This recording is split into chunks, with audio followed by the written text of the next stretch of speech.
Very excited to be in here today and interact with you all.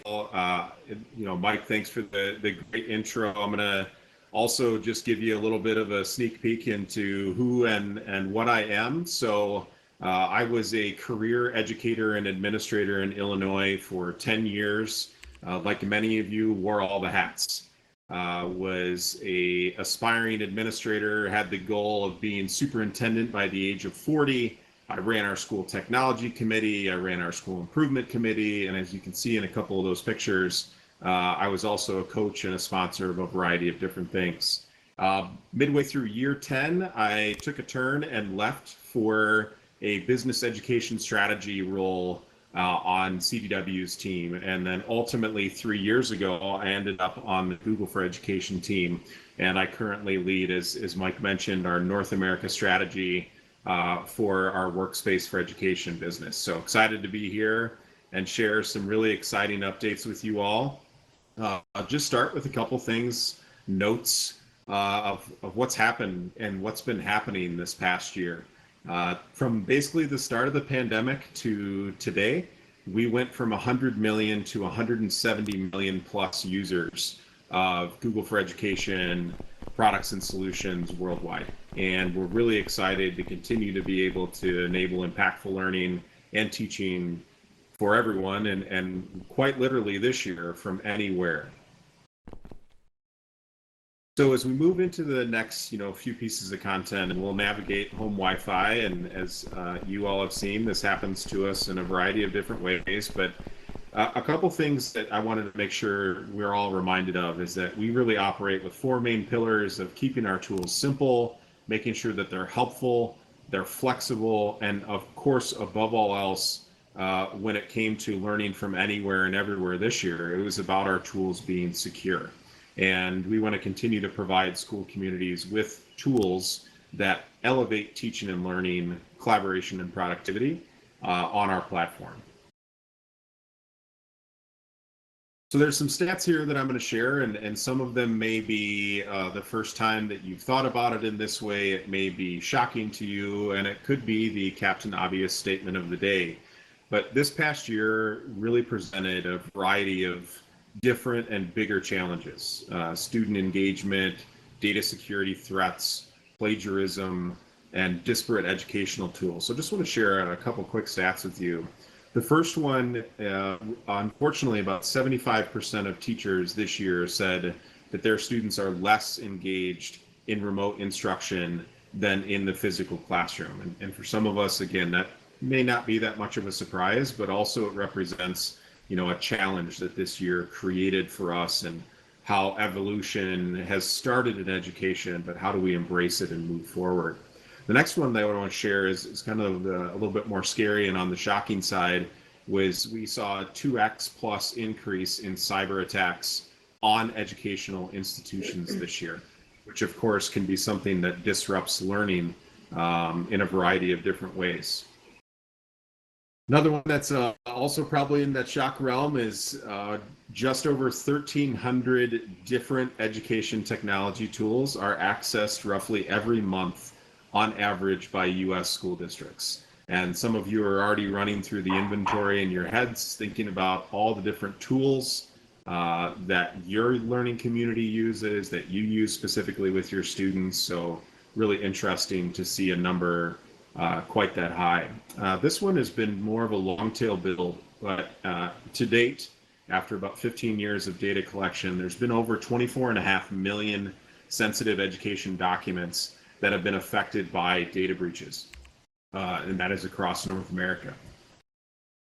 Then the last stat that I want to share is 58% of high school students in the US actually admitted to plagiarizing content, which was really interesting to hear. So we're actually going to move into our first audience participation. My good friend Mary is alongside me here, and Michael's going to help out too. We've got a poll that we'd love you to participate in, and it's really centered around what school, and you see it in quotations there, is going to look like for your learning community next year. So the first question that's going to pop up for you is going to be in regards to what are your plans for what you're returning into next year? Is it going to be a full in-person learning experience for your staff and students?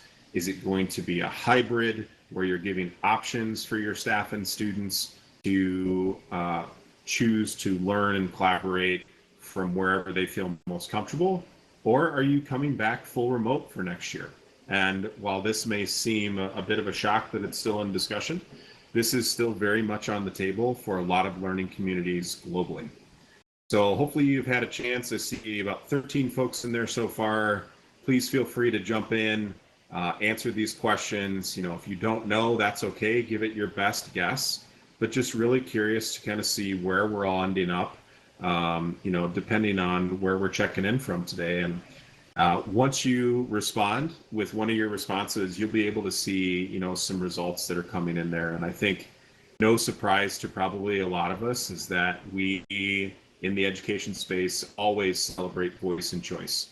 And the fact that we are giving our learning communities, our parents, our children, the option of coming back hybrid next year really shows how far we've come in this past year. It's also the reality for our teachers that they've had to come a long way with how they utilize technology, how they improve student engagement, ensure that these students are continuing to learn.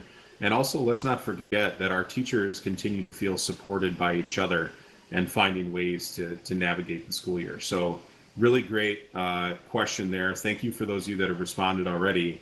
And then let's jump into the next polling question that's also related to this topic as well.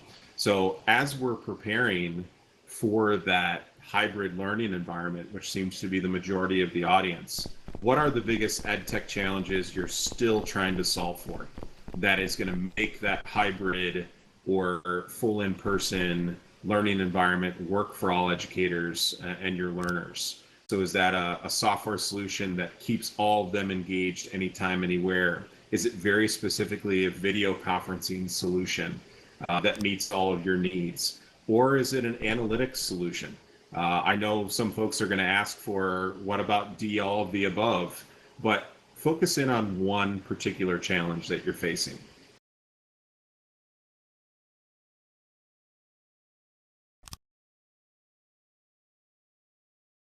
All right. And so once you click in, and the answer is not a spoiler alert for those who haven't had a chance to choose yet, but some really good responses there. And it looks like a majority are saying a software that we can make sure our staff and our learners are engaged anywhere, anytime. Myself, I have a soon-to-be fourth grader and a soon-to-be second grader.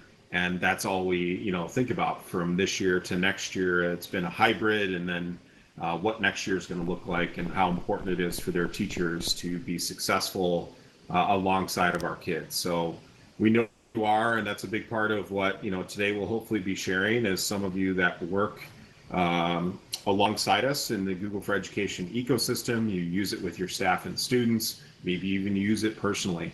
Really exciting updates that are coming to Workspace, coming to everything we bring to schools. If you haven't heard, we are launching or having a global event. So for many of you who are used to us having our back to school event, usually sometime in August, right in the throes of things getting super busy with back to school, getting your classrooms ready, getting your staff ready. We've actually bumped up the timeline on that this year, and we want to make sure everyone is aware of all the cool stuff that's coming. And so the Anywhere School is actually going to be happening next week. This is a shameless plug, but I had the privilege of being one of the speakers that's going to be able to talk. Can hear him. Say that again? I think the audience are silent. 1 second. Somehow the private volumes got turned on, so let's turn those off again. Yeah. I'll do that. I'll go. You go, Mary. I won't touch it. Okay. Do it at the same time. Sorry about that. Yeah, we got it. Can everyone hear us? Just send in the chat or unmute real quick. Okay, great. Thank you. Okay, we're good. Sorry for the delay. Here we go. All right. Ryan, thanks for the clapping up front there. Glad everyone we're tuned back in here. So again, Anywhere about you presenting. Say that one more time. rewind about your plug with you presenting. I think they may have missed that. Yeah, you got it. Okay, so my shameless, selfless plug that got missed the first time, we'll do it one more time. I actually have the privilege of being one of the featured speakers. So this global event, about 75 minutes, and it's something we are bringing all of the back to school announcements to really help positively impact your teachers and your students with the updates that we're sharing. So that link is in this slide. It should be on the helpful link slide, which you can see up on the left-hand side for those of you looking at the stage currently. And we're just really excited about it. So I encourage you to register, totally free, 75 minutes of time that you can just tune in and listen and pull up the screen if you want. All right, let's get running here. So Google Workspace for Education may have many of you out in the crowd that are the loyalists or the enthusiasts of still calling it G Suite, still calling it Gaffy. It's had a lot of different names over the years. And we're excited to continue to offer more choice, control, and flexibility to meet your organization's needs. So announced in April was actually a bit of a divide and provide options to our learning communities. And so we renamed G Suite for Education into Google Workspace for Education Fundamentals. That's the free version of our tools, again, formerly known as G Suite for Education. And we also opened up the other part of what we've been offering to schools with offering some paid editions, some paid functionality. We have a lot of functionality on the business side of Google that's being used by more than 5 million businesses globally, that a lot of schools started saying, hey, that would be really great to have on our learning community. Please bring that over and offer it into education. So we actually started offering some paid options into schools years ago.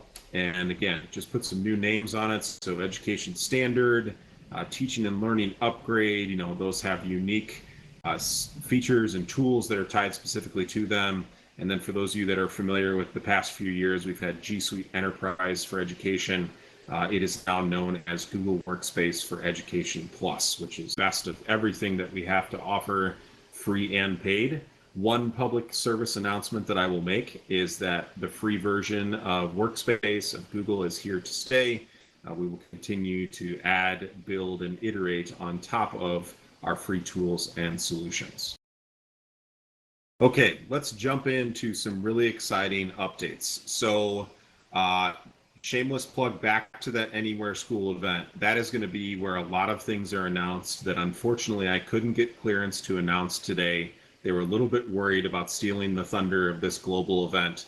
So I'm going to give you the up-to-date or the most up-to-date updates that have been launched, available to all of our customers and all the schools and learning communities that we serve. So background replacement in Google Meet is now available on Android. So previously this was available on the web and largely used on student and staff devices, laptops, Chromebooks, etc. Now you'll be able to do it on your mobile devices. So now professional development could happen poolside if you really wanted it to, and no one would have to know that you were there. Next thing we're going to look at, for those of you that are Drive enthusiasts like I am, and also may or may not be a Virgo, for those of you that are into astrology, Virgos have a thing about organization and order. When we announced the color, that was just one more way that my Drive could be organized in the way that I wanted it to be. And let's keep moving here into the next slide, which is navigating comments in Google Sheets. There's obviously a lot of content in Google Sheets already, but we are improving the way that you can navigate all of the different comments that may happen on individual cells, also providing filters, which is a big update and ask to allow you to get even more granular in the comments. As you can imagine, the more rows, the more columns, the more cells, the more possible comments that can be there. And so we made that easier for you all to navigate. The next one we're going to look at is gentle quality notifications. These are being tailored into Google Meet and other areas to let you know if there's issues with call quality. For us that have been navigating home Wi-Fi for a long time, This is something that'll be super helpful to let you know if all of a sudden your network is jammed now, that your kids or family members or friends are on your Wi-Fi network at home. Just making sure that you're aware of anything that might be happening while you're connected virtually. Next one we're going to look at, and this has been a pretty exciting update, especially for those of us that move across multiple operating systems, is the ability to create and import documents that contain images above or behind text in Google Docs. For those of you that are Google Docs enthusiasts, you know in the past we just had text wrapping around the outside edge. Now we're bringing you the functionality that we all know and love, which is putting images behind text or above text in Google Docs. This is going to allow for a more seamless integration or importing and exporting of docs from platforms such as Microsoft Word. Okay, restricting Google Drive for desktop. This is just something more from a security aspect. To those of you that are out there in charge of your admin or domains, this is the ability to restrict the use of Google Drive to school-owned devices or devices that are issued. This was only a beta functionality previously. Next one we're going to jump into, and this is probably one of the ones that I'm most excited about personally, is the ability to present from docs, sheets, and slides directly to Google Meet. If you tune in this coming week for the Anywhere School, you're actually going to get to see some live demoing of that and some footage of what it's going to look like. But in a sense, imagine being in Google Docs, and this is a doc that you want to present in the upcoming meeting that you're cramming to get done. And you will be able to click on an icon in the top right-hand corner that allows you to go directly into that meet that's scheduled in your calendar and present that content. So again, that'll be for doc sheets and slides, putting it right into an active meet call. Smart Chips is one of the newest things that we're introducing, and you can hear more about this. This is also allowing for the ability to input files and meetings into documents that you're currently using. So those smart chips are across doc sheets and slides, even calendar events. We're also introducing the ability to create checklists. So for those of you that are Google Keep enthusiasts like myself, you'll actually be able to put and create checklists within Google Docs. Also inserting links with more intelligent suggestions. So copying and pasting a link, you'll actually see some results pop up below that link of pages that you may be looking to navigate to, which is super helpful rather than having to type out the name of the page and then link it. We're going to use a little bit of intelligence behind it to help you move forward. Next one we're going to look at is showing editors. So for those of you that are big fans of revision history, understanding who's worked on a doc, who's made changes, what day they made changes, all those things that it's always interesting to do kind of a fact-finding mission on. This is actually going to bring showing the editors into the doc itself. So you'll still be able to click on version history in the top bar like you're used to, but this is actually going to highlight. So in this example, if you highlight a phrase, wow, I don't remember typing that in that paragraph, you can actually highlight that phrase, choose the option to show editors, and you'll be able to see who in fact edited that content, who put that quote in, who put in that content. So really exciting update, just making things a little bit easier, a couple less clicks out of that main screen. This one, my inner educator or forever educator screamed with joy when we released this, and this is the automatically saving your response progress in Google Forms. For those of you that have ever used a Google form, you know how important it is to finish a form in the past prior to walking away from your screen. Now Google Forms is going to save that progress for you so that the next time you log back in, you're actually going to be able to jump right back into your progress and not lose all of your responses. So super excited about that. More to come there, and imagine, the functionality there in a variety of different ways. School matches, for those of you that are familiar with originality reports, which is our plagiarism detection functionality, it was using the power of Google search, 300 different data sources across the web.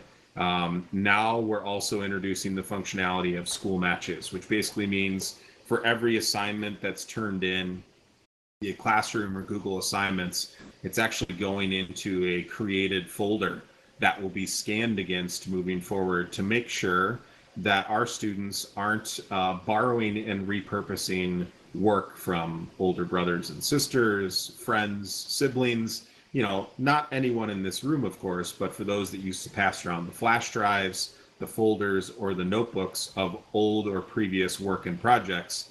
Now it's going to be digitized and easily scannable against. So we're pretty excited about that too, just really helping ensure our students are presenting their most authentic work when they're turning their content in. All right, as we move forward here, a Google Meet update. Hopefully for those of you that are using Google Meet, you've seen these updates already coming through. We really did a kind of an HGTV style redesign of the Meet interface. Some of these things included, and this is really thanks to all of your feedback.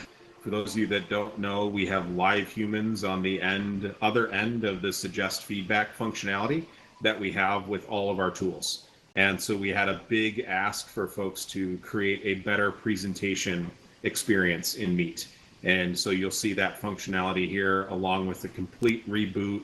As you can see at the bottom of the screen, Meet is just getting continually made over to continue to meet the needs of our users globally. Moving to the next content, high quality and reliable meetings on any device. This is actually going to be a continual scan using functionality called Data Saver. So whether you're on a mobile device, whatever device that you're on, this is actually going to limit data usage on mobile networks, allowing the quality of your experience to continue to be maintained, but also limiting data costs. For those of you that aren't on unlimited plans, video conferencing or video chatting on your phones can be very expensive and in the way that it churns through your data. So we're excited about that update coming as well. For those of you that didn't think Google Meet could be any more fun than it already is, we've added backgrounds that have a little bit of motion to them. You're actually going to be able to replace your background with video, which again, is just one more way that we can help maintain privacy for our end users while making your video calls a little bit more fun. So there's going to be 3 options initially. I've been using the classroom one a lot lately. There's a party, which is the example you see here on the screen, and also a very just soothing forest with some animals walking around in the background. All right, we're going to move next into some of the updates specifically that have come to Education Plus and letting you know some of the things that are coming there that are adding on to all the great fundamentals functionality that we have.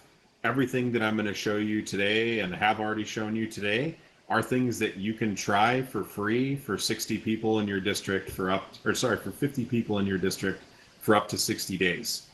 So if any of these things are of interest to you, you have the ability to go try them.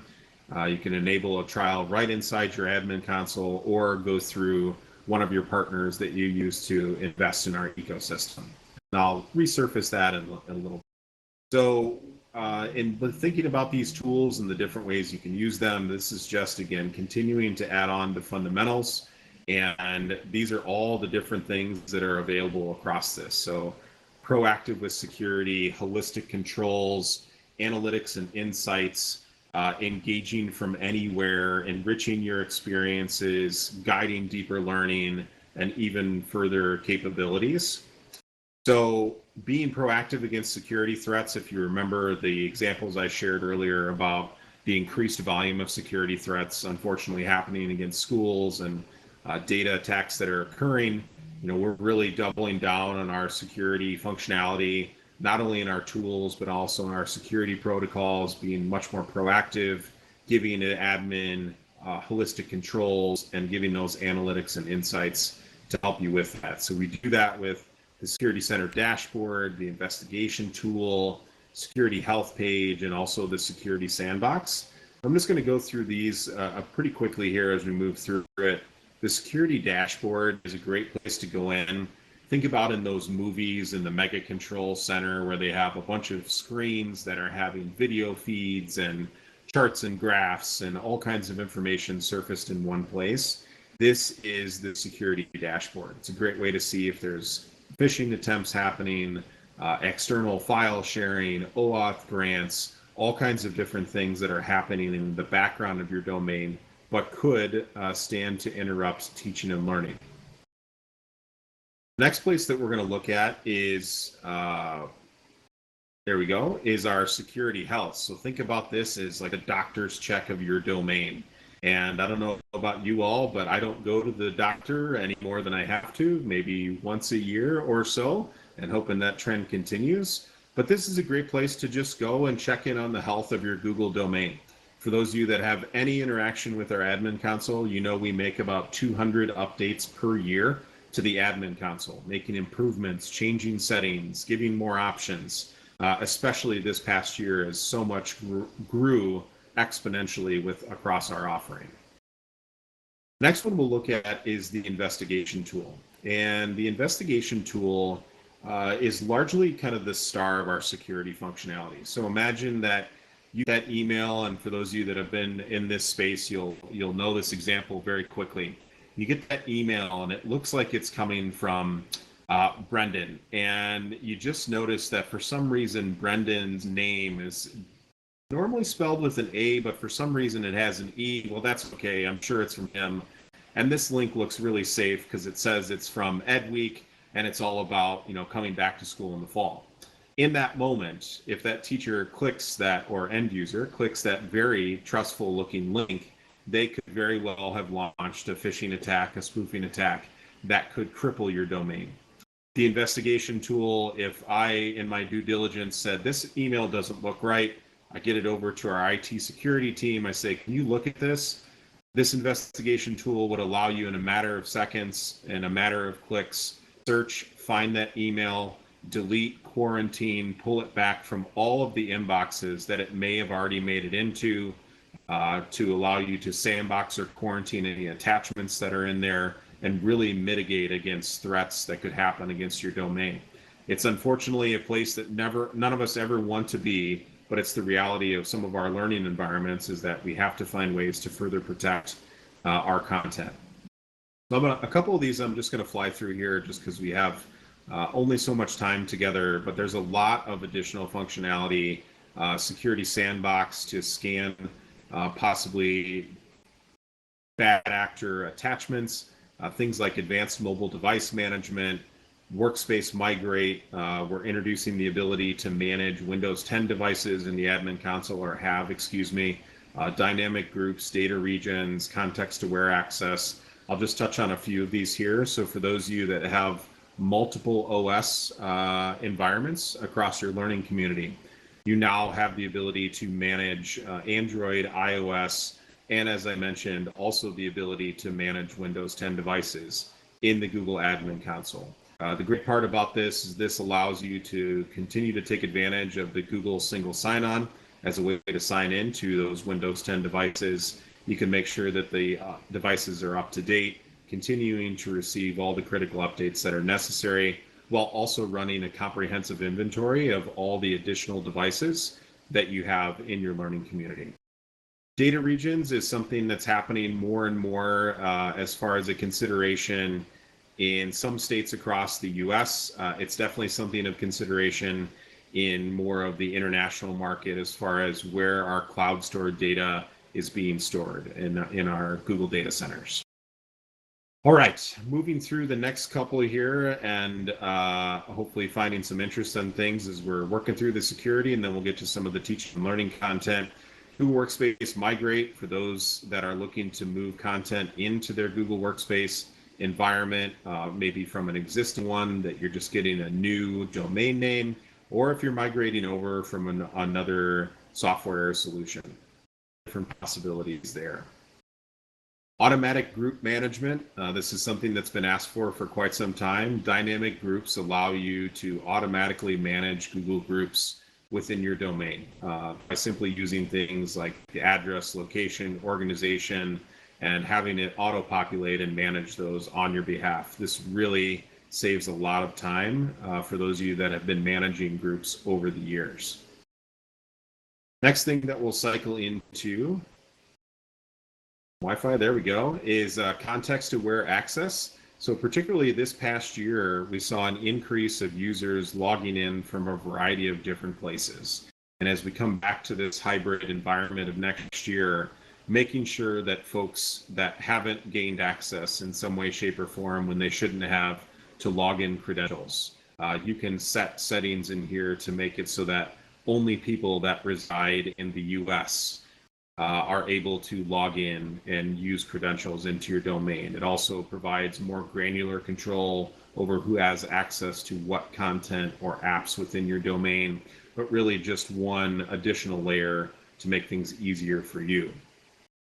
Now, the ever advancing topic, we've been talking big data and EDU for the past couple of decades, but this past year we've really needed a lot when it comes to understanding seat time, when it comes to understanding the different ways that we can figure out how to qualify for 5-up seat hours, how to show that our students are engaged, and also to, at scale, be able to digest a lot of data. And so we have different ways powered by BigQuery and Google Cloud that you can bring out those insights and analytics. A lot of good things coming in that respect as far as all the different ways that you can see through audit logs that are in the admin console. For those of you who are using Google Classroom, we're actually going to be providing some templates that allow you to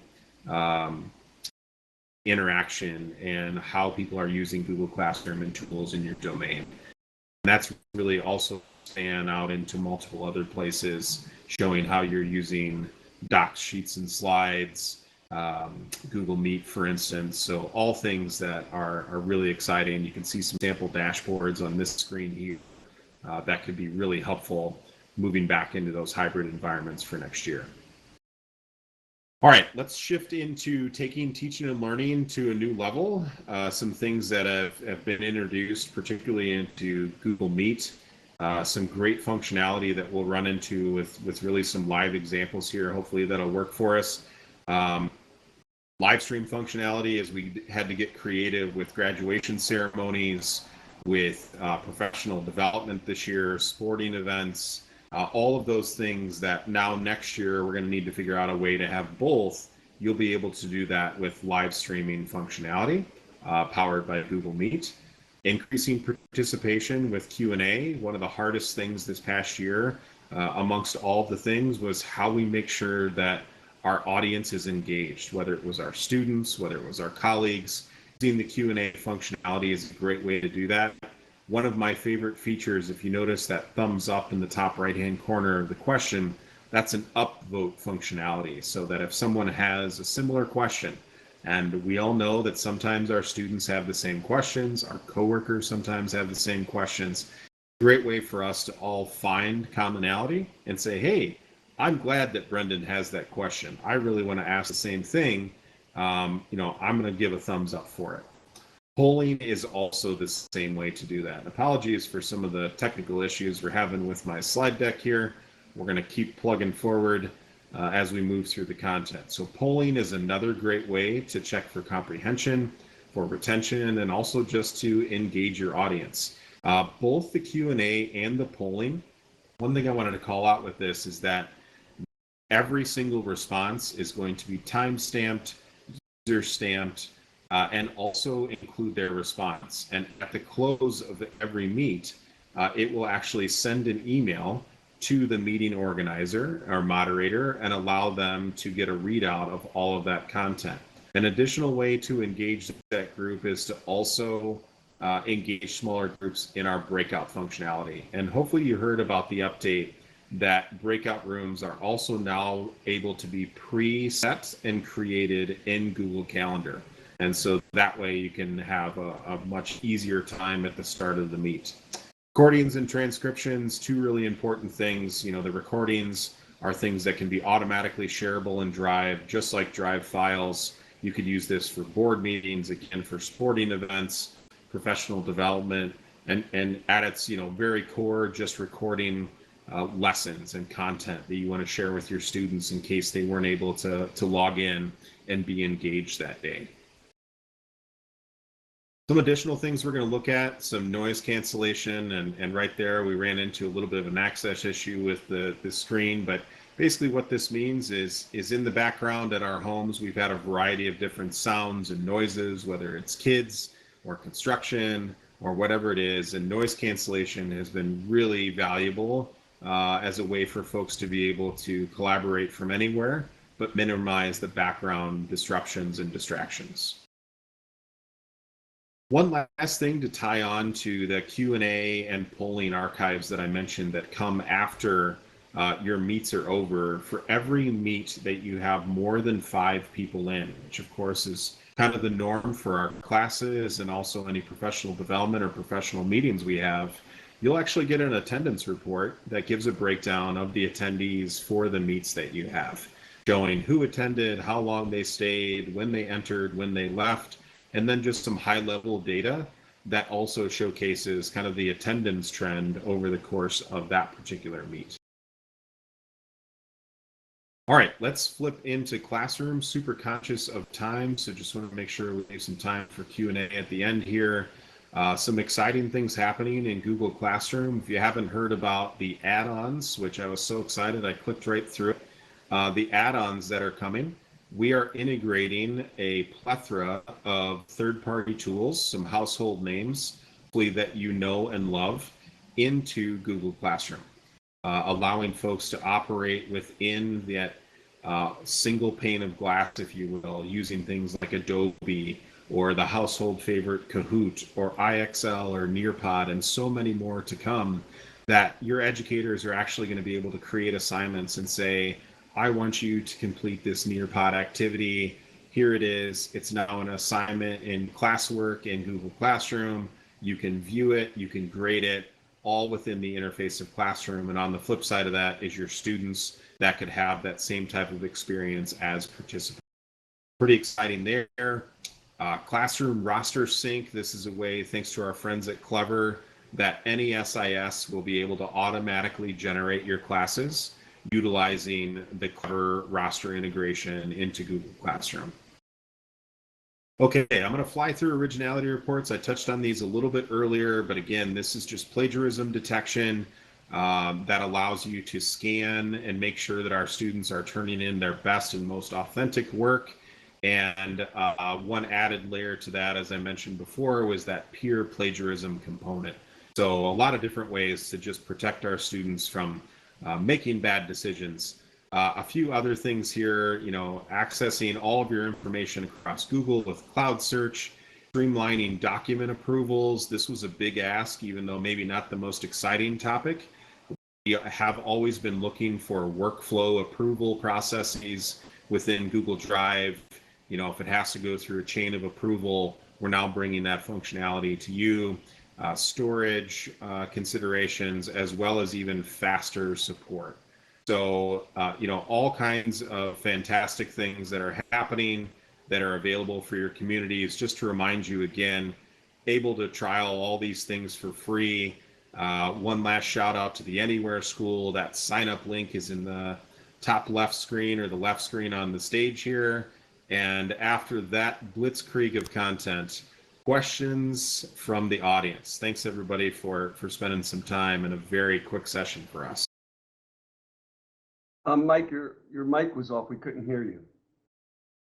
No, I'm just kidding. Mike, I hope you're. Listen, we have 3 quick questions. I just wanted to see to make you smile. I guess I don't know. We have 4 minutes. We have 3 questions that came in to me directly. How would a school community determine which of the additions is the most appropriate to adopt? Yeah, really great question. So in looking at that, obviously you've got a lot of great functionality available currently in fundamentals. And then it's about, with your hybrid learning environment, what do you have in place for existing third-party tools? What don't you have in place that could help secure your learners, to help connect your staff and students with video conferencing? So I think as you're kind of prioritizing over the summer of what's going to be most important about the hybrid environment, it'll allow that conversation to flow a little bit easier. And on top of that, I would say just the opportunity to go in and trial them. and see which one benefits your learning community the most, presents an opportunity to perhaps place some budget line items, if you will, with some other third-party tools that challenge interoperability for your learning community. Okay, that session was jam-packed with info. You gotta send, well, we're all gonna get the PowerPoint, or your presentation. I have another one. How do these additions meet the needs of our school community, regardless of what back to school, in-person, hybrid, or remote looks like? Yeah, I think very similar to the last question, and thanks for the question, is again, just assessing what's going to be most important for your kids. I think oftentimes, we focus on what's easiest for our staff. But in the end, this is about what's best for our kids. And if you determine that the tools and functionality you have in place, with the free fundamentals edition, coupled with everything else you already know, that's awesome. And please continue to do that. If you believe that some of these additional tools and functionalities can positively impact your kids and improve how your teachers can do their day-to-day, then by all means go that route. Well, Mike, I want to take this time to thank you very much. I'm going to handshake. And do we have people dancing that you said that feel free to dance? Here, I want to shake your hand. There we go. Got the handshake. All yeah. right. And we have yes. We have more sessions. The expo hall is closed, but you can still go into it. It's not, there aren't people there. Maybe some will be, but feel free to go on the boat. Feel free to go in the expo hall. And we have 3 more sessions, a couple on esports, a foundation of professional development, and the future of learning, which closes out today. So Mike, again, thank you very much. And thank you everyone for attending. Now, thank you, everyone. I'm going to take a bow only because this software allows me to, and then I'm going to do something that was really fun at the beginning, and I'm going to climb on top of the podium because I can in the virtual space. There you go. Contact info is still up on the right side on the screen there. Really appreciative of all of you, all of your time. Enjoy your well-deserved summer. And look forward to continuing to find ways to support you and your learning communities when we come back in the fall. Thanks, everyone. Have a great summer.